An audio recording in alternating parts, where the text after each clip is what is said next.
జై శ్రీరామ్.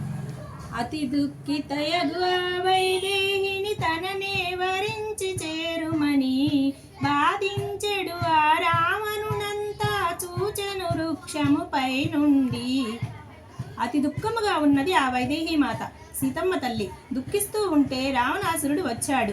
నన్ను వివాహం చేసుకో, ఈ రాజ్యాన్ని అంతటికీ రాణించేస్తాను, బాధపడకు, ఆ రాముడు ఇంకా రాడు, ఆయన్ని వదిలే అని వృక్షం పైనున్న హనుమయ్య స్వామి ఇవన్నీ వింటుంటే అప్పుడు అనుకున్నాడంట, ఓహో ఈమెనా సీతమ్మ అంటే, బహు చక్కగా ఉంది, దేవతల కంటే చాలా బాగుంది, రామునికి తగు భార్య ఇల్లాలు అని హనుమయ్య స్వామి తన మనసులో రామయ్య తండ్రిని సీతమ్మ తల్లిని ఊహించుకొని వేణోళ్ళ పూజిస్తూ ఉన్నారట. ఆ తల్లి తండ్రి ఎప్పుడు చల్లగా ఉండాలనుకున్నాడు.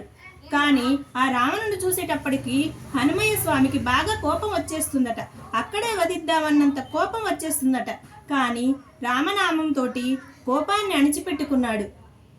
రేపటి రోజున సీతమ్మ తల్లి దగ్గరకు హనుమయ్య చేరతాడో లేదో తెలుసుకుందాం మరి. జై శ్రీరామ్.